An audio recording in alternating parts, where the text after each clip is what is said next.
And I want to read this to you just for just a moment. And just let me read this to you, okay? When people surrender their consciences to a cult of loyalty, they begin acting less like disciples and more like enforcers. Their identity becomes wrapped up in defending the leader's reputation, and they often adopt a harsh, suspicious, even predatory spirit towards perceived enemies. Those who raise concerns are not merely disagreed with, but hunted, smeared, isolated, or publicly humiliated. In that sense, they can begin to resemble a kind of religious mafia, where the unwritten code is silence, protection, and retaliation. The leader may not have to issue direct orders at all. The culture itself produces defenders eager to, quote, handle, unquote, dissent. Like a crime family protecting the boss, these followers may intimidate whistleblowers, discredit victims, and punish anyone who threatens the image of the movement. Their loyalty becomes militant. Scripture uses striking language for this kind of degeneration. Peter warned of men who become as, quote, natural brute beasts in 2 Peter 2:12, driven more by instinct and rage than by truth. By the way, there's people out there who say, how dare you I can't believe you said that about this man, and disregarding whether it was true or not, or whether, the man that they were defending was in error. It's just it's a cult of personality. When spirituality is warped by personality worship, people can become brutish in that sense, reacting with pack mentality rather than Christian charity. Their zeal hardens into something fleshly and violent in spirit, even if not in physical act. Instead of defending the flock, they defend the throne. Instead of protecting the weak, they protect the powerful.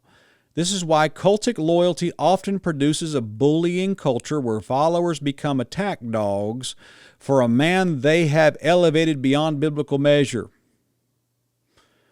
What makes it tragic is that they may think they are defending God's work while in reality they are often shielding corruption from the light.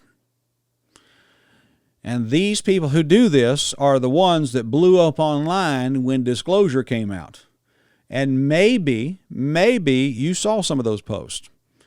I know a lot of you guys who are independent fundamental Baptists watch my stuff, and I think that a lot of you have been a friend to me, and I really appreciate my friends. I really appreciate those who have been a blessing to me.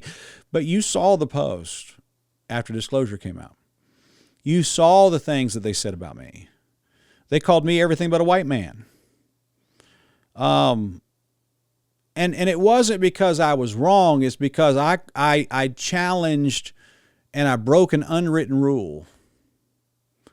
And in their theology, they may claim to be Baptist preachers, but they operate like a mafia. And this is why there's a cover-up culture in these churches, is because you can't say anything without being destroyed. And people know this, and that's why they walk away. I mean, this is why guys like Bob Gray II preached that message, spiritual PTSD. He was right.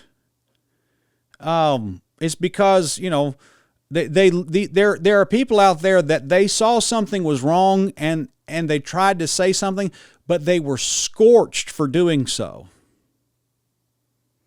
And the same people that scorched them were the ones singing that little cultic ditty about how much they loved the pastor. That was demonic. That's demonic. And just insane. But that's what this culture produces.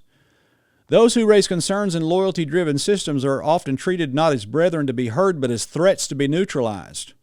Instead of their claims being weighed on their merits, their motives are attacked, their character is questioned, they are often branded as bitter, divisive, rebellious, or worst of all, disloyal. Many are shunned socially, cut off relationally, or made cautionary examples before the group. In some cases, sincere warnings about doctrinal error, abuse, or corruption are reframed as attacks on God's man or the work of God itself. This creates a powerful deterrent because members learn that speaking up may cost them friendships, missed opportunities, reputation, or it even can cost them their place in the community they built their lives around. The punishment of dissent becomes a sermon in of itself, teaching everyone else what happens to those who question the system. Oh boy. And so there's a lot there. I got pages of this stuff, and I want to tell you that there's a problem. Many of you saw the posts that were made after disclosure came out. And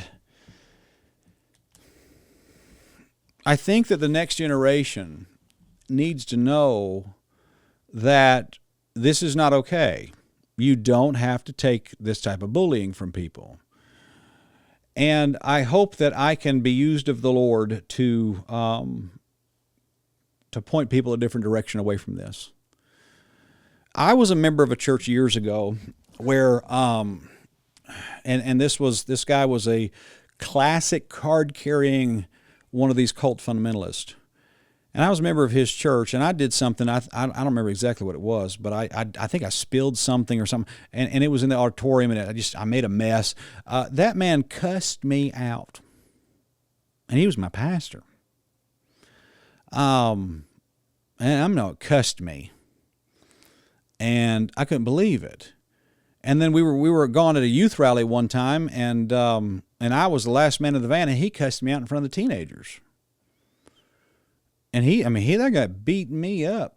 Just killing me. And I knew it was time to go. And I came here to Kentucky from that. I fled all that to get in a real church with a real pastor. And I encourage everybody to do that. I have a real pastor.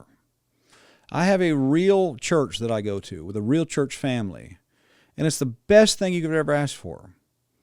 I go to a church where the pastor is a classic fundamentalist, and I'm thankful for that. I'm thankful that my children will not have to sit under a monster like that, a freak of nature calling himself a fundamentalist. I'm glad that my family will never be subjected to that. And it just gives a peace and a joy to me. And I think that my love for Christ and my love for God's people. I love the Lord, and so therefore I'm going to choose to love His bride, and I'm going to choose to attack those who attack the bride. I'm going to choose to tell the bride that you don't have to be subject to that type of abuse. That's sin. That's not what the church is supposed to look like. That's sin. And I hope that God can use me and give me some grace and give me some help in that. And so we're going to talk about that kind of stuff in an upcoming series. I'm probably going to release a few videos on that before too long. I've had some good men reach out to me and help me with some information on that series, and it's going to be a great blessing. So that's what I want to do. And so